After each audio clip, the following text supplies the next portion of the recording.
નમસ્કાર સાથી મિત્રો, એક્ઝામ સાથી ચેનલમાં આપ સૌનું હાર્દિક સ્વાગત છે। અહીં 14 ફેબ્રુઆરી 2024ની જે શિફ્ટ ત્રીજી છે એના આધાર જે આપણે રજૂ કરી રહ્યા છીએ।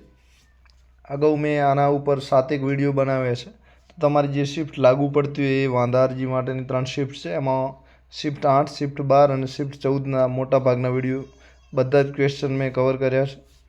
અને આ જે શિફ્ટ છે એ 14 તારીખની ત્રીજી શિફ્ટ છે, તો એનો આપણે વિડીયો બનાવી રહ્યા છે। સાથે આ જે વિડીયો છે એ તમારા વોટ્સએપ ગ્રુપમાં શેર કરતા રહેજો, જેના લીધે તમને વાંધા શોધવામાં ઝડપી થાય અને દિવસો ઓછા છે અને વેસ્ટ ઝાઝા છે, તો ઓછા સમયમાં તમે વધારે કરી શકો એના માટે આ વિડીયો જરૂર શેર કરતા રહેજો। સાથે ચેનલ પર પસંદ પડે તો સબસ્ક્રાઈબ કરતા રહેજો। આપણે સીસીના મોક ટેસ્ટ છે એ પણ ચાલુ કરવા જઈ રહ્યા છે ટૂંક સમયમાં। સાથે લાઈક, કોમેન્ટ, શેર કરતા રહેજો। કોઈ પ્રશ્ન હોય તો મને પર્સનલ મેસેજ કરજો, કોમેન્ટ કરજો, તો હું શક્ય હશે તો રિપ્લાય જરૂર કરીશ। 10મો પ્રશ્ન છે, ભારતીય બંધારણનું આમુખ ભારતનું આ રીતે વર્ણન કરે છે તો સાર્વભૌમ, સમાજવાદી, બિનસાંપ્રદાયિક, લોકશાહી, પ્રજાસત્તાક। તો બીજા નંબરનું સંપૂર્ણ સાચું છે અને બાકીના જે ઓપ્શન છે એ બધા જ સાચા છે। આમાં એકે ઓપ્શન ખોટો છે નહીં, તો તમે આને વાંધા તરીકે મૂકી શકો છો કે આ બંધારણનું જે બીજા નંબરનો ઓપ્શન છે એ પણ સંપૂર્ણ બંધારણના આમુખનું સંપૂર્ણ વર્ણન નથી કરતા। બીજા પણ શબ્દો ઘણા છે, ન્યાય છે, સ્વતંત્રતા છે, સમાનતા છે, આવા આપેલા છે આમુખમાં। તો તમે એવું ન કહી શકો કે આટલા શબ્દો એ જવાબ સાચો છે। તો બધા જવાબ સાચા છે, તો એકને સાચો આપવો અને એકને ખોટો આપવો એ વ્યાજબી નથી। તો સંપૂર્ણ જવાબ બીજા નંબરનો છે અને બાકીના જવાબ છે એ પણ ઘણા 75-80%ની નજીક છે। તો 20% ખોટા માટે ખોટો જવાબ ન આપી શકાય, તો આ તમે સુધારવા માટે મૂકી શકો છો। આનો પુરાવો તમને આમુખ છે, આમુખનો ફોટો મૂકી દેશો એટલે બધું થઈ જશે। આમુખ બધે એક જ જેવું હોય છે। ચોપડીમાં પહેલાં જ પાનામાં ઘણી બધી ચોપડીઓમાં આપેલું હોય છે, તો ત્યાંથી તમે મૂકી શકો છો, બરાબર। અને બંધારણની કોઈ ચોપડી હોય ત્યાંથી મળી જશે, ઓનલાઈન પણ મળી જશે। ભારતમાં કઈ બંધારણીય સંસ્થા પંચવર્ષીય યોજનાઓ ઘડવા અને તેના અમલીકરણ માટે સંસાધનોનું મૂલ્યાંકન કરવા માટે જવાબદાર છે? તો આપણે જવાબ આયોજન પંચ આપ્યો છે। તો એક તો આયોજન પંચ એ કોઈ બંધારણીય સંસ્થા નથી, એ કારોબારીના એક ઠરાવ દ્વારા પસાર થયેલી સંસ્થા છે, એટલે એ કાયદાકીય સંસ્થા પણ નથી, પછી એ બંધારણીય સંસ્થા પણ નથી, એટલે આ પ્રશ્ન બનાવવામાં ભૂલ છે। અને બીજું કે પંચવર્ષીય યોજનાઓ ઘડવા અને તેના અમલીકરણ માટે સંસાધનોનું મૂલ્યાંકન કરવા માટે જવાબદાર છે, તો હાલ જવાબદાર છે એવું કહ્યું છે। તો અત્યારે આયોજન પંચ તમે જાણો છો 1 જાન્યુઆરી 2015ના રોજ નીતિ આયોગ આવવાથી આયોજન પંચ જે છે એ બંધ કરાવ્યું છે ને એની જગ્યાએ અત્યારે નીતિ આયોગ છે। તો આ પ્રશ્ન અત્યારે અસ્તિત્વમાં નથી, તો આ ભૂતકાળનું છે। આયોજન પંચ અત્યારે છે જ નહીં, તો પંચવર્ષીય યોજનાનું અમલીકરણ કઈ રીતે કરે, સંસાધનનું મૂલ્યાંકન કઈ રીતે કરે, તો તમે નીતિ આયોગની વેબસાઇટ ઉપરથી આનો મૂકી શકો છો। અને સાથે પ્રશ્ન બનાવવામાં ભૂલ છે પણ મૂકી શકો છો કે આયોજન પંચ છે કોઈ બંધારણીય સંસ્થા નથી, તો આ પ્રશ્ન તમે રદ કરાવી શકો છો। મહાત્મા ગાંધીએ કઈ સાલમાં ખાદી ચળવળ શરૂ કરી હતી? તો 1915માં તેઓ ભારતમાં આવેલા અને આ 1916 કે 17માં ખાદી ચળવળ ચાલુ કરાવેલી। તો આ પ્રશ્ન છે એ ખોટો છે। તો ખાદી ચળવળ માટેનો જે પ્રશ્ન છે તમે સુધારવા માટે મૂકી શકો છો। અને બીજું એ કે આ 1917 એનો જવાબ હોઈ શકે છે, તો આ રીતે તમે આ પ્રશ્નો ગૂગલથી સુધારી શકશો। અને બીજું કે ગુજરાતની કોઈ ઇતિહાસની બુક હોય ત્યાંથી પણ જવાબ મળી જશે। કયા ગુજરાતી નેતાએ સર્વન્ટ્સ ઓફ ઇન્ડિયા સોસાયટીની સ્થાપના કરી અને પોતાનું જીવન સામાજિક સુધાર, શિક્ષણ અને અસ્પૃશ્યતા સામે લડાઈ માટે સમર્પિત કર્યું? તો આ પ્રશ્ન બનાવવામાં પણ ભૂલ છે પૂછવામાં, કારણ કે ગોપાલ કૃષ્ણ ગોખલે છે કોઈ ગુજરાતી નેતા નથી, એ મહારાષ્ટ્રના આજુબાજુના વતની છે। તો તમે સુધારવા માટે મૂકી શકો છો। બાકી આ સર્વન્ટ્સ ઓફ ઇન્ડિયા સોસાયટી એમની જ છે, એ સાચું છે। તો આ દાદાભાઈ નવરોજી આવે પણ દાદાભાઈ નવરોજની સર્વન્ટ્સ સોસાયટી ઓફ ઇન્ડિયા નથી, તો એ રીતે ખોટું છે। તો આ પ્રશ્ન તમે રદ કરવા માટે મૂકી શકો છો અને જવાબ સુધરાવી શકો છો કે આ પ્રશ્ન બનાવવામાં ભૂલ છે, બરાબર। ગુજરાતી નેતા હોય તો આપણને મહાદેવભાઈ દેસાઈ યાદ આવે ને દાદાભાઈ નવરોજી યાદ આવે, બાકી કોઈને યાદ કરાવવાની જરૂર રહેતી નથી। તો આ પ્રશ્ન સુધારવાનું મૂકી શકો। ગોપાલ કૃષ્ણ ગોખલે સામાજિક સુધારકો જે આવે છે 19મી સદીના, ત્યાંથી તમને એમનો પુરાવો મળી જશે। 52મો પ્રશ્ન પણ તમે ચેક કરી શકો છો કયો ગુજરાતમાં સામાન્ય રીતે જોવા મળતો કયો ઔષધીય છોડ તેના બેક્ટેરિયા વિરોધી અને ફૂગ વિરોધી ગુણો માટે જાણીતો છે? તો લીમડા સાથે સાથે કુંવરપાઠું અને અશ્વગંધાની પણ શક્યતા છે. તો આની બુક તમારી પાસે કોઈ ઔષધોને લગતી હોય તો એમાંથી આ પુરાવો મળી જશે, બાકી શોધવું મુશ્કેલ છે. સાથે વનસ્પતિની ઉપયોગિતામાં પણ મળી જશે ક્યાં હોય તો. 53મો, કઈ ચાલતી પ્રક્રિયાને શહેરી વિસ્તારોમાં અવિરત આર્થિક અને સામાજિક ફેરફારો વડે ઓળખવામાં આવે છે? તો આર્થિક અને સામાજિક ફેરફારોની વાત કરી છે આમાં. તો શહેરીકરણ તો એવું છે કે શહેરો જે વધતા રહે એને શહેરીકરણ કહેવાય, એની વ્યાખ્યા છે. પણ આમાં તો એવું કહે છે કે એને પણ શહેરીકરણ કહેવામાં આવે, તો એ શહેરીકરણ નથી. તો આર્થિક અને સામાજિક ફેરફારો આધુનિકરણના લીધે થાય છે, એ એક નવા પ્રકારનો બદલાવ છે, એ સાચું છે. પછી ઔદ્યોગિકીકરણના લીધે પણ તમે ક્યાંક આર્થિક અને સામાજિક ફેરફારો થોડા અંશે જોઈ શકો છો. દાખલા તરીકે અત્યારે મેગી, નૂડલ્સ છે, ચાઇનીઝ છે, આ બધા ખોરાકોને લીધે તમે સામાજિક ફેરફારો, આપણી ખાણીપીણી બદલી છે, તમે જોઈ શકો છો. આર્થિક ખર્ચા પણ વધ્યા છે, એ પણ જોઈ શકો છો. તો આ પ્રશ્ન છે, તમે બધા જવાબ સાચા આમાં ગણીને આમાં સુધરાવી શકો છો. અને આના માટે તમે જે ભારતની સમાજશાસ્ત્રની ચોપડી આવે છે એમાંથી તમને આના જવાબ મળી જશે. તો ત્યાં શોધવાનો આનો પ્રયત્ન કરજો અને શહેરીકરણની વ્યાખ્યા પણ મૂકજો, તો તમારો આ જવાબ છે એ સુધરી જશે. 55મો, કયો ગ્રીનહાઉસ વાયુ માનવ પ્રેરિત વૈશ્વિક તાપમાન વૃદ્ધિ માટે મુખ્યત્વે જવાબદાર છે? તો માનવ પ્રેરિત વૈશ્વિક તાપમાન વૃદ્ધિ કઈ છે, મતલબ કે માનવના લીધે તાપમાનમાં વૃદ્ધિ થઈ રહી છે. તો કાર્બન ડાયોક્સાઇડ એમણે જવાબ આપ્યો છે, અને આમાં એવું બીજું કાંઈ લખ્યું નથી. તો કાર્બન ડાયોક્સાઇડ જવાબદાર છે, એ વાત સાચી છે, પરંતુ એમણે મુખ્યત્વે લીધે કાર્બન ડાયોક્સાઇડ હોઈ શકે છે. બાકી ક્લોરોફ્લોરોકાર્બન્સ છે એ ફ્રીજ અને જે એર કન્ડિશનર છે એના લીધે ફેલાય છે. તો આ ફ્રીજ અને એર કન્ડિશનર વાપરવાવાળો માણસ છે. સાથે મિથેન છે, મિથેન ખેતરની જમીન જે છે ત્યાં જે પાક ઉગાડવામાં આવે છે એના લીધે ફેલાય છે. તો મિથેન પાક ઉગાડવાવાળો પણ માણસ છે. તો આ જે જવાબ છે બીજું ત્રીજું આ પણ સાચા હોઈ શકે છે. તો મુખ્યત્વે એમાં કાર્બન ડાયોક્સાઇડ તો છે જ, પણ મિથેન ફ્લોરો છે એ પણ પ્રાથમિક ગેસ છે અને એ પણ મુખ્યત્વેમાં આવે છે. તો તમે આનો પુરાવો મૂકી શકો છો. આનો પુરાવો તમને ધોરણ 11ની એનસીઈઆરટીની ભૂગોળ છે ત્યાંથી મળી જશે કે ગ્રીનહાઉસ ગેસો કયા છે, ત્યાંથી તમે મૂકી શકો છો. કેન્દ્રીય પ્રદૂષણ નિયંત્રણ બોર્ડની સ્થાપના પાછળનો મુખ્ય હેતુ શું છે? તો આમાં વાયુ પ્રદૂષણ સાચું છે, સાથે જળ પ્રદૂષણ પણ સાચું છે. ધ્વનિ પ્રદૂષણ પણ 1981માં વાયુ પ્રદૂષણ સાથે ધ્વનિ પ્રદૂષણ 1987માં એડ કરાયું છે. તો આમાં બધા જવાબ સાચા છે.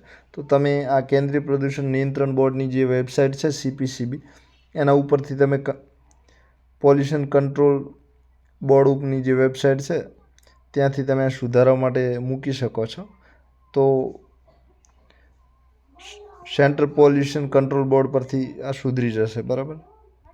ઘન કચરાનું પ્રમાણ નોંધપાત્ર રીતે ઘટાડવાનો મૂળભૂત સિદ્ધાંત શું છે? તો આ ઘન કચરામાં 3R વપરાય છે. 64મું, ઘન કચરાનું પ્રમાણ નોંધપાત્ર રીતે ઘટાડવાનો મૂળભૂત સિદ્ધાંત શું છે? તો એમાં 3R આવે છે, એટલે કે રેડ્યુસ કચરો ઘટાડો, બીજું છે રીયુઝ ફરીથી ઉપયોગ કરો, ત્રીજું રિસાયકલ છે એટલે કે પુનઃચક્રણ. અત્યારે ચોથું રિકોગ્નાઇઝ પણ ક્યાંક ક્યાંક વપરાય છે. ક્યાંય પુરાવો મળી જાય કોઈ ગવર્મેન્ટ વેબસાઇટ ઉપર, એણે પ્રયોગ કર્યો, ટ્રાય કર્યો કોઈ મ્યુનિસિપાલિટી, તો તમે આ ઘન કચરામાં 4R પણ મૂકી શકો છો. 66મું, ગુજરાતમાં વન આવરણ માટે પ્રાથમિક ખતરો કહે છે? બધા પ્રાથમિક છે. પ્રાથમિક એટલે જે પ્રથમમાં આવતા હોય એવા. તો પ્રથમમાં વનનાશ આવે છે, ઔદ્યોગિક પ્રદૂષણ પણ આવે છે, શહેરીકરણ પણ આવે છે અને કૃષિ વિસ્તરણ પણ આવે છે. તો ચારેય જવાબ સાચા છે. તો ધોરણ 10ની સામાજિક વિજ્ઞાન છે એમાંથી તમને આનો પુરાવો મળી જશે. ધોરણ 10 સામાજિક વિજ્ઞાન પાઠ 10 છે, પાઠનું નામ છે કુદરતી સંસાધનો, ત્યાંથી જંગલવાળામાંથી મળી જશે. મેં એના અગાઉનો વિડીયોમાં પણ આના પ્રૂફ મૂકેલા છે, તો ત્યાં તમે સુધારણા મૂકી શકો છો.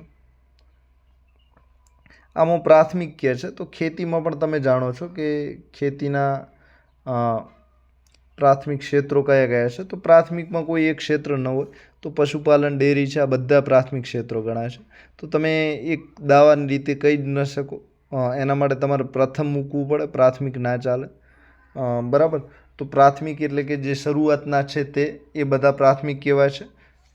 તો એમાં ઘણા બધા હોઈ શકે છે. તો આ બધા જ પ્રાથમિકવાળા પ્રશ્નો છે તમે બધા જ સુધારવા માટે મૂકી શકો છો, અને એને જેટલો મજબૂત પુરાવો મૂકશો એટલી સુધારવાની શક્યતા વધારે છે. ખાસ તો પ્રાથમિકની વ્યાખ્યા પણ ક્યાંકથી મળે તો મૂકી દેજો તમે. નિવેશન તંત્રની અંદર નાઇટ્રોજન ચક્રમાં વિઘટકોની પ્રાથમિક ભૂમિકા શું છે? તો આ તમે નાઇટ્રોજન ચક્ર જોશો, એ સર્ચ કરશો તો ત્યાંથી તમને મળી જશે. તો નાઇટ્રોજન ચક્રમાં જે વિઘટકો છે એટલે કે છૂટા પાડે છે. તો નાઇટ્રોજનને ક્યાંકથી છૂટું પાડે છે, તો એની ભૂમિકા બધી હોઈ શકે છે. તો તમે આ વાતાવરણની નાઇટ્રોજનનું યુગીકીકરણ પણ કોઈક કરતા હશે, કોઈક રૂપાંતર પણ કરતા હશે. એટલે આ જે પ્રશ્ન 67મો છે એ શંકાસ્પદ છે. એટલે એક વખત નાઇટ્રોજન ચક્ર ચેક કરી લેજો, એમાં વિઘટકોની તમને ખબર પડી જશે. એમાં એઝેટોબેક્ટર છે, રાઇબોઝિયમ છે, પછી આ બધા છે, આ બધા એમાં આવે છે. તો એ તમે જોશો તો ખબર પડી જશે, બરાબર. પછી મોટાભાગના પ્રાણીઓ છે, ગીધ ને બધા, આ પણ એક જાતના વિઘટક છે. ઝીણા ઝીણા જંતુઓ છે એ પણ વિઘટક છે. તો એમની કામગીરી શું છે એ ત્યાંથી તમને મળી જશે. 68મો એ નાશપ્રાય જાતિઓ અને તેમના વસવાટોના સંરક્ષણ પર ધ્યાન કેન્દ્રિત કરતી સંરક્ષણ ચેરિટી છે. તો આ સાઇટ આવશે આમાં. તો સાઇટની વેબસાઇટ પરથી તમે જવાબ ચેક કરી શકો છો, અને આનો જવાબ પણ મળી જશે. WWF પણ સાચું છે, પરંતુ સાઇટ પણ સાચું છે. તો આ પ્રશ્ન બંને જવાબ તમે સાચા કરાવી શકો છો, બરાબર.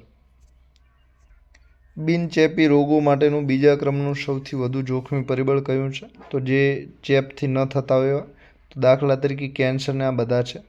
તો આમાં જળ પ્રદૂષણ, હવા પ્રદૂષણ, ધ્વનિ પ્રદૂષણ, પર્યાવરણીય પ્રદૂષણ બધાય સાચા છે. તો આમાં તમારે માત્ર ટકાવારી જોવાની છે કે પ્રથમ નંબરે કયું છે. તો પ્રથમ નંબરે હું તો હવાનું પ્રદૂષણ ગણું છું. તો બીજા નંબરે જળ પ્રદૂષણ હોઈ શકે છે, બરાબર. તો આ સુધારવા માટે મૂકી શકો છો તમે. આના માટે તમને કોઈ સર્વે હોય તો ત્યાંથી મળી જશે. ખાસ કરીને આવા સર્વે જે છે એ વર્લ્ડ હેલ્થ ઓર્ગેનાઇઝેશન છે એ વેબસાઇટ પરથી મળી જશે, મને વિશ્વાસ છે. તો ત્યાંથી તમે સર્ચ કરી લેજો, વિશ્વ આરોગ્ય સંસ્થામાંથી. અતિશય શોષણ એ ખાલી જગ્યા માટે મુખ્ય જોખમોમાંનો એક છે. તો આમાં વાતાવરણનો ફેરફાર પણ શોષણના લીધે વધી શકે છે. નવી પ્રજાતિઓનું શોષણ થાય તો એના માટે પણ જોખમ છે. અને વનીકરણ માટે પણ, વનીકરણનું શોષણ એટલે કે એમને કાપવા છે, એમનો નાશ કરવો છે, પછી એમાંથી ભ્રષ્ટાચાર કરવો છે. તો આ બધા પ્રકારનું જે શોષણ છે એ એક જાતનું જોખમ છે. તો આ બધા જવાબ આમાં સાચા હોઈ શકે છે. આના માટે તમે શોષણ માટે આ બધા પુરાવા મળવું મુશ્કેલ છે, પણ ઓનલાઈન મળી જશે, ચેક કરી લેજો, બરાબર. 94મો કઈ આંતરરાષ્ટ્રીય સંસ્થા વિશ્વભરમાં મહત્વના સ્થળોની ઓળખ અને રક્ષણ દ્વારા જૈવ વિવિધતામાં સંરક્ષણ પર ધ્યાન કેન્દ્રિત કરે છે? તો આ જેટલી પણ શિફ્ટમાં છે, આ બધા શિફ્ટવાળા પ્રશ્નો આ ચેક કરી લેજો. મને 4થી 5મી વખત વચ્ચે આવ્યો છે. તો આ શિફ્ટમાં બધાના જવાબ વારાફરતી આપ્યા છે. એકમાં એ આપ્યો છે, એકમાં બી આપ્યો, એકમાં સી અને એકમાં ડી, એમ કરીને 1 2 3 4 બધાનો વારો લીધો છે ને બધાનો અલગ અલગ જવાબ આપ્યો છે. તો આમાં IUCN સાચું છે. IUCN સાચું નથી, યુનેસ્કો સાચું છે, બરાબર. તમે વર્લ્ડ હેરિટેજ સાઇટ છે, પછી મેન એન્ડ બાયોસ્ફિયર રિઝર્વ છે, એ બધા જ આ યુનેસ્કો જાહેર કરે છે. તો યુનેસ્કો આમાં સાચું છે. પછી આ યુનિપ છે એ પણ ફંડા ફાળો આપીને આ ક્ષેત્રે ઘણી બધી કામગીરી કરી રહી છે. તો આમાં બધા જવાબો સાચા છે, પણ એક નંબરે સાચું છે. તો તમે સુધારવા માટે મૂકી શકો છો. એના માટે યુનેસ્કોની વેબસાઇટ પરથી આનો જવાબ તમને મળી જશે. સાથે પર્યાવરણીય સંસ્થાઓ છે ત્યાંથી પણ આનો જવાબ તમને મળી જશે, તો સર્ચ કરી શકો છો. પૃથ્વીના વાતાવરણમાં ગરમીને જાળવવા માટે કયો હરિતગર વાયુ મુખ્યત્વે જવાબદાર છે? ગરમીને જાળવવા એટલે જે ધાબળો આવે છે, કાંબળો આવે છે, જે શાલ આવે છે, એ બહારની ઠંડી છે એને અંદર આવવા નથી દેતી, અને જે બહારની ગરમી છે એને બહાર જવા નથી દેતી. તો આ રીતે તમને શાલ નીચે ઊંઘો તો હંમેશા ગરમી જ લાગે છે. તો આવું કામ એક તો પાણીની વરાળ કરે છે. પછી કાર્બન ડાયોક્સાઇડ એક હરિતગૃહ ગેસ છે. તો એમાં પણ તમે કાચઘર જાણો છો કે બહારની ગરમી છે એને અંદર નથી આવવા દેતું, અને અંદરની ગરમી છે એને બહાર નથી જવા દેતું. તો આ હરિતઘર છે એ છોડો માટે ખૂબ મદદ કરે છે. તો આવું જ કામ કાર્બન ડાયોક્સાઇડનું છે. તો આ કાર્બન ડાયોક્સાઇડ જે છે એ જવાબ સાચો છે. એ ગરમીને જાળવવાનું કામ કરે છે, પોતાની પાસે જ રાખે છે. તો આ પ્રશ્ન તમે 2 જવાબ સાચા કરાવી શકો છો, બરાબર, અને સુધારણા મૂકી શકો છો. સાથે ઓઝોન O3 છે એ પણ એક જાતનું પ્રદૂષક છે, એટલે કે ઓઝોન O2 છે, ઓઝોન એકલો છે એ પ્રદૂષક નથી, પણ આ ઓઝોન-O3 જે શોભ મંડળનું છે એ પણ પ્રદૂષક છે. તો એ પણ આમાં જવાબ ક્યાંક હોઈ શકે છે. એને પણ તમે ચેક કરી લેજો. એ મેં હજુ ઓઝોનનું આ રીતનું નથી વાંચ્યું કે કાર્બન ડાયોક્સાઇડ પાણીની વરાળની જેમ ગરમી સંગ્રહવાનું કામ કરે છે, પણ ચેક કરી લેજો, બરાબર. તો ઓછી ઝેરી પ્રકૃતિ, પ્રતિક્રિયાશીલતા અને જ્વલનશીલતાને કારણે તેને વિવિધ ઉપયોગમાં લેવાય છે. તો મિથેન જ્વલનશીલતામાં છે આગળ, એટલે આપણે એને ગોબર ગેસ તરીકે ઉપયોગ કરીએ છીએ. નાઇટ્રિક ઓક્સાઇડ પણ ક્યાંક ક્યાંક વપરાતું છે. સાથે પાણીની વરાળ છે તો એ ઝેરી નથી. સાથે પ્રતિક્રિયાશીલતા પણ એની તમે વરાળ એન્જિન બનતા જોયા છે. સાથે પાણીની વરાળ છે એ જ્વલનશીલતાના કારણે, એટલે કે એનું તમે અત્યારે ઘણી જગ્યાએ જળ વિદ્યુતમાં જોઈ શકો છો. તો આમાં ક્લોરોફ્લોરોકાર્બન છે એ સાચું તો છે, પરંતુ બીજા જવાબો પણ આમાં સાચા છે. તો તમને ક્યાંય પુરાવો મળે આનો આ 3 ગુણવાળો, ઓછી ઝેરી પ્રકૃતિ, પ્રતિક્રિયાશીલતા અને જ્વલનશીલતા, તો તમે આ વાંધા તરીકે મૂકી શકો છો. સાથે હવે બીજો વિડીયો આમાં જ સંલગ્ન છે, એટલે કે 15 ફેબ્રુઆરી 2024ની પ્રથમ શિફ્ટ છે 9 થી 11ની, એના પર આપણે વાંધા જોઈ લઈએ. આમાં બાંધણી ચેક કરી લેજો જે ટેગ મળે છે કે નહીં. હું પણ સર્ચ કરું છું, પછી ટાઈમ મળે એટલે અને કોમેન્ટ કરું છું, બરાબર. દિલ્હીથી મુંબઈને જોડતો ડેડિકેટેડ ફ્રેટ કોરિડોર, એટલે કે DFC ગુજરાતના કયા મોટા શહેરોમાં પસાર થતો નથી? તો આમાં અમદાવાદ પણ સાચું છે અને ભરૂચ, સુરત પણ સાચા છે. બધા સાચા છે. તો પ્રશ્ન રદ કરવા માટે મૂકી શકો છો. તો દિલ્હીથી મુંબઈમાં તમે DFC પ્રોજેક્ટ જે national highway authority of India ચલાવે છે ત્યાંથી તમને મળી જશે, બરાબર, કઈ સિટી છે. સાથે નકશા પણ આના ઘણા બધા છે, તો એ પણ તમને મળી જશે. ભારતના એટર્ની જનરલને સંસદના કયા ગૃહની કાર્યવાહીમાં ભાગ લેવાનો અધિકાર છે? આ પણ ખોટો છે. રાજ્યસભા ના આવે. તો લોકસભા અને રાજ્યસભા બંને આ સાચા છે. તો 1 નંબર તમે આમાં મૂકી શકો છો. અને ત્રીજો પણ સાચો છે, એટલે કે લોકસભા, રાજ્યસભા, અને સૌથી સાચું લોકસભા અને રાજ્યસભા બંને છે. તો આ સુધારા માટે તમે મૂકી શકો છો. આનો પુરાવો તમને મળી જશે, બરાબર. સામાજિક વિજ્ઞાનની જે ચોપડી છે ત્યાંથી મળી જશે. એટર્ની જનરલ ફરજો છે ત્યાંથી મળી જશે, બરાબર. સાથે સંસદની વેબસાઇટ પરથી પણ મળી જશે. ચિપકો આંદોલનનો મુખ્ય ધ્યેય શું હતો? તો હવા બચાવવાનો નહીં, પરંતુ વૃક્ષો બચાવવાનો છે. તો આ સુધારા માટે તમે મૂકી શકો છો, બરાબર. ચિપકો આંદોલન આખું મોટું આંદોલન છે. આ તમને મળી જશે 1973ની આસપાસ થયેલું ઉત્તરાખંડમાં, બરાબર. ગુજરાતના વન સંરક્ષણ પ્રયાસો માટે નોંધપાત્ર પડકાર ઊભો કરનાર બાબત કઈ છે? તો ઝડપી શહેરીકરણ અને ઔદ્યોગિકરણ સાચું છે. સાથે અતિશય વરસાદ પણ હોઈ શકે છે. દાવા નળ તો છે જ, કારણ કે એની તમે FCI એટલે કે ફોરેસ્ટ જે સર્વે રજૂ થાય છે એમાં તમે આ જે દાવા નળ છે એની 7% જેવી ટકાવારી જુઓ છો, 36% ક્યાંક જુઓ છો. તો એના લીધે આટલી સંભવિત ટકાવારી હોય તો આટલું જંગલનો નાશ થતો હોય તો તમે સમજી શકો છો કે વન સંરક્ષણ સાચવવું દાવા નળથી બહુ મુશ્કેલ છે. તો પુરાવા રૂપે તમે મૂકી શકો છો. ઘણા બધા પડકારો હોય છે, કોઈ એક પડકાર સાચો નથી હોતો, બરાબર. આનો પુરાવો પણ તમને ધોરણ 10 કુદરતી સંસાધનવાળો જે પાઠ છે ત્યાંથી મળી જશે, બરાબર. 10મો પાઠ છે. નીચેનામાંથી કયા જંગલોમાં વાઘ જોવા મળતા નથી? તો ગુજરાતમાં એ ના પાડે છે. અને બીજો મતલબ એનો એ થયો કે મધ્યપ્રદેશ, પશ્ચિમ બંગાળ અને હિમાલયન પ્રદેશ છે ત્યાં જોવા મળે છે. તો ચેક કરી લેજો. પશ્ચિમ બંગાળમાં તો છે જ, સમગ્ર હિમાલયમાં ક્યાં ક્યાં છે, નથી હોય તો જોઈ લેજો. અને મધ્યપ્રદેશમાં કદાચ ના પણ હોઈ શકે, બરાબર. તો આ 60 નંબરનું સૂકી ખંજવાળતી આંખો, માથાનો દુખાવો, થાક, એલર્જી, શ્વાસ લેવામાં તકલીફ અને અસ્થમા, આ બધા લક્ષણો તો કે વાયુ પ્રદૂષણ છે. તો આ જે થર્મલ પ્રદૂષણ છે કોલસાનું, એનું આ જ બધી તકલીફો થાય છે. તો કોલસો ઘરમાં તમારે સળગતો હોય, પહેલાં ઈંધણો સળગતા હોય, ચૂલો સળગતો, તો તમે આ બધી જ બીમારીઓ જોઈ શકો છો. તો આ બધા જે પ્રશ્નો છે બીજો અને ત્રીજો બંને સાચો છે. તો આ પણ તમે સુધારવા માટે મૂકી શકો છો. તો એના પુરાવા ક્યાંક શોધી લેજો અને વધારે જવાબ મળે તો રદ પણ કરાવી દેજો, બરાબર. નહીંતર કે 4 જવાબ સાચા આપો એવું પણ કહી શકો છો, પણ 4 કોઈ ના આપે રદ કરે પછી. 61મો, ભારતમાં ગેંડા સંરક્ષણ પ્રોજેક્ટનો પ્રાથમિક ધ્યેય શું છે? તો IRV 2020 કરીને આસામનું જે વન્યજીવન બોર્ડ છે એ આ પ્રોજેક્ટ ચલાવે છે. તો તમે IRV 2020નું જે મિશન છે એમાંથી શોધી શકશો. તો બધા જવાબો આમાં સાચા હોઈ શકે છે. બીજા નંબરનું સંપૂર્ણ સાચું છે, બરાબર. અને એક બીજું પણ સાચું છે, એમાં ગેંડાઓની વસ્તી વધારવાનું એમણે નક્કી કરેલું અને 3000 સુધી વસ્તી 2020માં પહોંચાડ્યું એમનું ટાર્ગેટ હતું. તો ત્રીજા નંબરનું પણ સાચું છે. તો આ પુરાવો શોધી લેજો. આ તમને IRV20 લખશો એટલે તમને આનો પુરાવો એની વેબસાઇટ પરથી મળી જશે, બરાબર. એ આસામની વેબસાઇટ મૂકી દેજો એટલે તમારે થઈ જશે. તો 70માં તબીબી સાધનો, ધારદાર ઓજારો, જૈવિક કચરાનો સમાવેશ થતો એવા કયા પ્રકારના કચરા માટે વિશેષ નિકાલની પદ્ધતિઓની જરૂર પડે છે? તો એમણે કહ્યું છે જોખમી કચરો.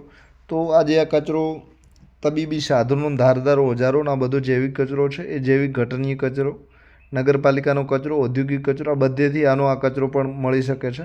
તો 70માં ઔદ્યોગિક કચરો પણ સાચો હોઈ શકે છે, નગરપાલિકાનો કચરો પણ હોઈ શકે છે. દાખલા તરીકે અમુક ઉદાહરણો છે પણ હું નથી આપવા માંગતો. દાખલા તરીકે ભ્રૂણને ક્યાંક ફેંકી દે તો એના માટે પણ એ જ નિકાલની પદ્ધતિઓની જરૂર હોય છે. તો આ બધા આમાં સાચા હોઈ શકે છે. ક્યાંકથી પુરાવો મળે તો એક જોખમી કચરો ન હોઈ શકે, ઔદ્યોગિક કચરો પણ એક જોખમી બની શકે છે. તો બધા સાચા હોઈ શકે છે. તો એના પુરાવો ક્યાંકથી શોધીને મૂકી દેજો. ખાસ કરીને મ્યુનિસિપાલિટીની વેબસાઇટ પરથી મળી જશે. એમાં એમના 1986ના જે કચરા સંદર્ભના નિયમો છે ત્યાંથી તમને મળી જશે.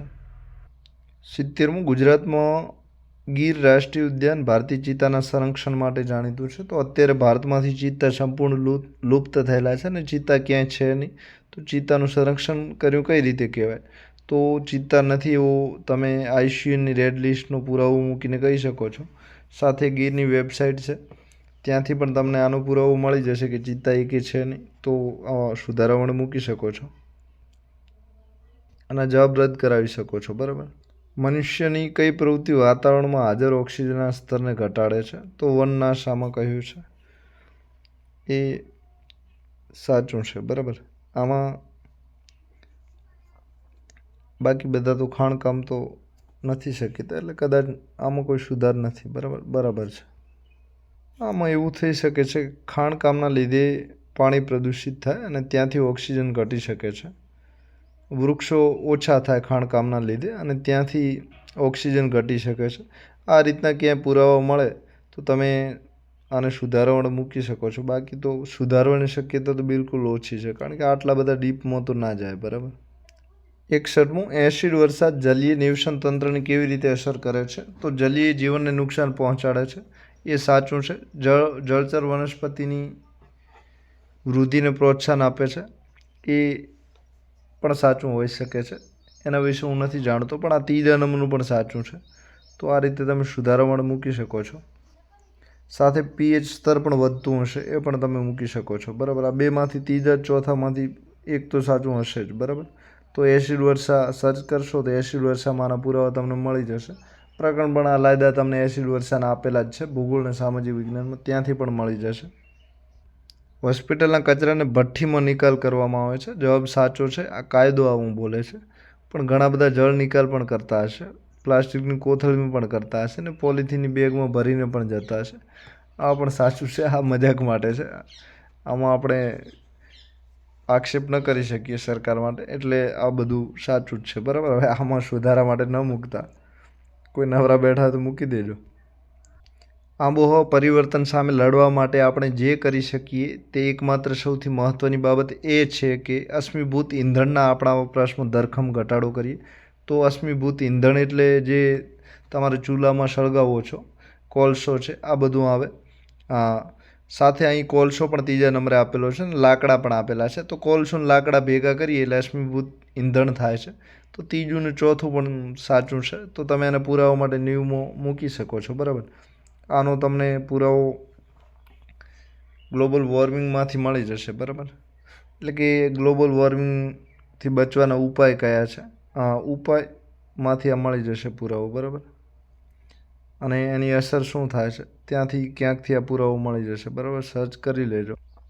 ક્ષારીકરણ શબ્દ ખાલી જગ્યાનું સંચય છે. તો જમીનમાં ક્ષાર વધે અને ક્ષારીકરણ કહેવાય. તો આમાં પાણીનો ક્ષાર છે એ પણ એક જાતનું ક્ષારીકરણ છે. તો આ 97 તમે સુધારવણ મૂકી શકો છો અને આ ક્ષારીકરણની વ્યાખ્યા મૂકશો એટલે તમને ખબર પડી જશે. 100મા નંબરનું નીચેનામાંથી કઈ એક આંતરરાષ્ટ્રીય પર્યાવરણીય એજન્સી નથી? તો એમાં આપણે મિનિસ્ટ્રી નામ આપ્યું છે, ministry of environment and forest. Ministry નામ પણ થોડું ઓછું આપેલું છે, હજુ સી આવે છે, બરાબર. ક્લાઇમેટ ચેન્જ પણ પાછળ આવે છે. તો ministry of environment, forest and climate change. બીજું વર્લ્ડ હેલ્થ ઓર્ગેનાઇઝેશન છે, એ પણ જવાબ મારા અંદાજે ખોટો છે, કારણ કે વર્લ્ડ હેલ્થ ઓર્ગેનાઇઝેશન છે, વિશ્વ આરોગ્ય સંસ્થા સ્વાસ્થ્ય માટે કામગીરી કરે છે, એને પર્યાવરણને કોઈ લેવા દેવા નથી, ખાસ કરીને રોગ માટે છે. તો 1 નંબરનો જવાબ છે, તમે પુરાવો રજૂ કરીને મૂકી શકો છો. અને આ જે એગ્રીકલ્ચરની સંસ્થા છે, કદાચ દૂર દૂર સુધી સંકળાયેલી છે, યુનિપ તો 100% સંકળાયેલી છે, બરાબર. તો આ રીતે તમે સુધારવા માટે વર્લ્ડ હેલ્થ ઓર્ગેનાઇઝેશન મૂકી શકો છો, બરાબર. FAO છે એ ખાદ્ય સુરક્ષા માટે છે, કદાચ પર્યાવરણ સાથે તમે ક્યાંક ક્યાંક જોડી શકો છો, પણ છે તો ખોરાક માટે અને ખેતી માટે, બરાબર. 15મી ફેબ્રુઆરીની જે બીજા નંબરની જે શિફ્ટ છે, એની પણ આપણે જોડે જોડે ચર્ચા કરી દઈએ છીએ. તો આમાં 15મી ફેબ્રુઆરીની આ બીજી શિફ્ટ છે ને, એના અગાઉ 14 ફેબ્રુઆરી લાસ્ટ શિફ્ટ છે, એની પણ આપણે ચર્ચા કરી છે. આમાં 3જા નંબરનો છે, ખેડૂતોને સહાય પૂરી પાડવા માટે વન સ્ટોપ સેન્ટર અત્યારે દરેક ગામડામાં ચાલે છે, મોટાભાગના ગામડામાં ચાલે છે. તો અત્યારે એવું કહે છે કે ઘરેલું હિંસાની એમણે હવે જ ખબર પડી છે વન સ્ટોપ સેન્ટરને લીધે. તો એમાં કુપોષણ છે, બેરોજગારી છે, એ પણ આવી શકે છે. તો આ તમે પુરાવા તરીકે ક્યાંય મળે વન સ્ટોપ સેન્ટરમાં સર્ચ કરજો કે એની ઉપયોગિતા શું શું છે, તો ત્યાંથી તમને આ મળી જશે. તો 12મા નંબરમાં રાષ્ટ્રીય સ્તરે સરકારી અધિકારીઓ સામે ભ્રષ્ટાચારની ફરિયાદોની તપાસ કરવા માટે. તો આમાં લોકપાલ સાચું છે, રાજ્યમાં લોકાયુક્ત છે. જ્યારે CVC છે, એ પણ રાષ્ટ્રીય સ્તરની સંસ્થા છે, અને રાજ્ય માટે CVCની એક પેટા સંસ્થા હોય છે, એટલે કે સ્ટેટ લેવલની vigilance commission. Central bureau of investigation CBI પણ એ જ ભ્રષ્ટાચાર માટે જ કામ કરે છે, સાથે સરકારી અધિકારીઓની પણ તપાસ કરે જ છે CBI. તો આ તમે બીજું છે, 12મા નંબરનો પ્રશ્ન છે ને, સુધારવા માટે મૂકી શકો છો. પુરાવો તમને જે તેની વેબસાઇટ પરથી મળી જશે, બરાબર. સાથે 1988નો જે ભ્રષ્ટાચાર વિરોધી કાયદો છે, એમાંથી પણ તમને પુરાવો મળી જશે. 14મા નંબરનો, ગુજરાતનો કયો આદિવાસી સમુદાય કુદરતી રંગોનો ઉપયોગ કરીને બનાવેલા તેમના વાઇબ્રન્ટ અને ભૌમિતિક પેટર્નવાળા ટેટુ માટે જાણીતો છે? તો રબારી છે, આદિવાસી સમુદાયમાં નથી આવતા. તો તમે આ પ્રશ્નને એરર છે એમ કરીને રદ કરાવી શકો છો. આનો પુરાવો તમને જે લિસ્ટ છે, આદિવાસીઓનું લિસ્ટ તમને સેન્ટ્રલ વેબસાઇટ પરથી મળી જશે કે ભારતમાં કયા કયા આદિવાસી સમુદાય છે. એવું સર્ચ તમે કરશો આદિવાસી કોમ્યુનિટી, તો ત્યાંથી તમને મળી જશે, બરાબર. 19માં સરદાર પટેલ બારડોલી સત્યાગ્રહમાં, બરાબર છે, એટલે એમનું નામ વલ્લભભાઈ પટેલ લખેલું છે, તો એ સાચું છે. સરદારનું એમનું બિરુદ મળેલું છે, અને એમનું સાચું નામ વલ્લભભાઈ પટેલ છે. ગાંધીજી જોઈ લેજો ક્યાંય આજુબાજુ હોય તો. સૂર્ય મંદિર ગુજરાતની યુનેસ્કોની વિશ્વ વિરાસત સ્થળ તરીકે જાહેર થયેલું છે. તો આ મંદિર કયા શહેરમાં આવેલું છે?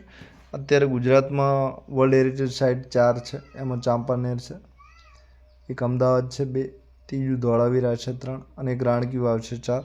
આ મોઢેરા ક્યારે થયું એ ચેક કરી લેજો, બરાબર ને. આ રીતે તમે વર્લ્ડ હેરિટેજ સાઇટ છે કે નહીં એ રીતે આ પ્રશ્નને ચેક કરી લેજો, એટલે ખબર પડી જશે. મોઢેરા સાચું છે, પણ જે પ્રશ્નની રચના છે એ ચેક કરવા જેવી છે. 24મું બરાબર છે. કયું વાતાવરણીય સ્તર વાયરલેસ સંચારને સંભવ બનાવે છે? તો આયન આવરણ સાચું છે. એને આ બીજા નંબરનું ઉષ્મા આવરણ છે, એક ચેક કરી લેજો. આયન આવરણને ઉષ્મા આવરણ કહેવાય છે? કહેવાય તો 2 જવાબ સાચા છે, બાકી નહીં. 45મો રત્નાકાર સંધિ છોડો. તો રત્ન વત્તા રાગ આ ખોટી છપાઈ છે, તો એમાં સાચો જવાબ છે રત્ન વત્તા આકાર, બરાબર. તો આ તમે સુધારવાનું મૂકી શકો છો. ત્રીજો સાચો છે, બરાબર. ત્રીજો ને ચોથો સાચો છે, બરાબર. રત્ન વત્તા કર, જેમાં કલંક નથી તેવું, તો એને નિષ્કલંકિત કહેવાય. તો ન કલંક શબ્દો આજ સુધી સાંભળવામાં નથી આવ્યો, તો ચેક કરીને જોઈ લેજો, બરાબર. ન કલંક નહીં, પરંતુ નિષ્કલંક કહેવાય. મતલબ સરખો થાય છે, પણ આનો ઉપયોગ નથી થતો, બરાબર. તો જોઈ લેજો. 48મો. 51મું, ઈ કચરો બાળવા માટે પર્યાવરણમાં છોડવામાં આવતો સૌથી સામાન્ય પદાર્થ કયો છે? તો ચોથા નંબરનું લીડ ના કહેવાય અને લેડ કહેવાય. લેડ એટલે શીશું, બરાબર. તો ક્યાં સુધરે તો તમે મૂકી શકો છો. અને જોડણી ખોટી છે. સાથે એ કચરોમાંથી બધા ધાતુઓ નીકળે છે, એટલે એ જવાબ તો સાચો છે, પરંતુ જોડણી ખોટી છે. જે ભૂ રાસાયણિક ચક્ર ખાલી જગ્યાને બદલવા માટે જવાબદાર છે, તો વાતાવરણ અને પાર્થિક ઇકોસિસ્ટમ સાચું છે. વાતાવરણ એટલે પર્યાવરણીય વાયુ, તો બીજા નંબરનું પણ સાચું છે. અને પાર્થિવ ઇકોસિસ્ટમ એટલે માટી, પાણી અને જીવાવરણ, તો એ પણ સાચું છે. તો એક સાચું છે, બીજું સાચું છે. સાથે આ વૃક્ષોને છોડ ઉત્સર્જન પણ ખોટું નથી. તો બધા વિકલ્પો સાચા હોય છે. તો ત્રીજા નંબરનું ઘણું સાચું છે, બાકીના થોડા સાચા છે. તો તમે કહી શકો છો કે અમે પણ સાચા છીએ, તો સુધારવા માટે મૂકી શકો છો, બરાબર. જૈવચક્રો NCERTમાં આપેલા છે, ધોરણ 11ની ભૂગોળમાંથી મળી જશે તમને. એ એક આંતરરાષ્ટ્રીય સંસ્થા છે જે પ્રદૂષણના મુદ્દાઓને હલ કરવા અને પ્રદૂષણ મુક્ત ગ્રહ માટે ઉકેલોને પ્રોત્સાહન આપવા પર ધ્યાન કેન્દ્રિત કરે છે. તો એમાં યુનિપ સાચો છે. પરંતુ જે IPCC છે, international panel on climate change, એ પણ એનું એ જ છે. ઘણા બધા રિપોર્ટ બહાર પાડે છે અને પ્રદૂષણ મુક્ત ગ્રહ થાય એવા પ્રયત્નો અને પ્રોત્સાહન અને ઉપાયો ઘણા બધા રજૂ કરે છે. તો IPCC પણ ખોટું નથી.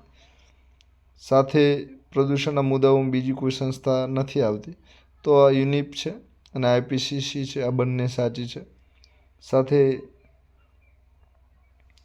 પ્રદૂષણ ક્ષેત્રે વર્લ્ડ હેલ્થ ઓર્ગેનાઇઝેશન પણ ઘણું બધું કાર્ય કરતી હોય છે, તમે જોઈ શકો છો. એ પણ એક આંતરરાષ્ટ્રીય સંસ્થા છે અને એ પ્રદૂષણ મુક્ત નહીં, પરંતુ રોગ મુક્ત માટે જળ સ્વાસ્થ્ય છે, જળ પ્રદૂષણ છે, વાયુ પ્રદૂષણ છે, એમાં ઘણી બધી વર્લ્ડ હેલ્થ ઓર્ગેનાઇઝેશન પણ મદદ કરે છે. પણ આમાં IPCC તમે જોજો, આંતરરાષ્ટ્રીય સંસ્થા છે.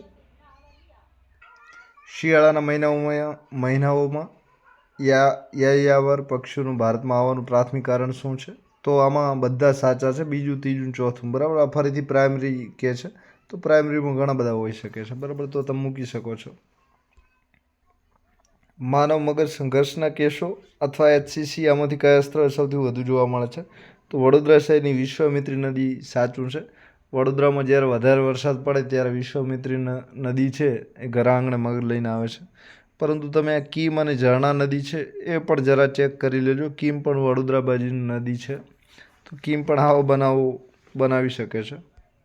90 નંબરમાં અજૈવિક ઘટકોમાં ભૌતિક પરિબળ નીચેનામાંથી કયું છે? તો આમાં અજૈવિક ઘટકોમાં માટી આવે છે, હવામાનની પેટર્ન આવે છે, જળ એટલે કે સમુદ્ર પણ આવે છે અને તાપમાન આવે. ચારેય સાચા છે. પરંતુ આમાં તમે મૂકી શકો છો કે ભૌતિકમાં જે છે એ તાપમાન વધુ સાચું છે અને બાકી આ જે માટી છે એક અકાર્બનિક ઘટક છે, એટલે કે કાર્બન વગરનો છે. પરંતુ અજૈવિક છે, તો આ રીતે તમારે ક્યાં સુધાર થાય તો તમે ટ્રાય કરી શકો છો. અજૈવિક તો છે જીવ વગરનો, બરાબર. તો આ રીતે તમે આના માટે પ્રયત્ન કરી શકો છો. આનો પુરાવો તમને પારિસ્થિતિક તંત્રના જે ઘટકો છે એમાંથી મળી જશે, બરાબર.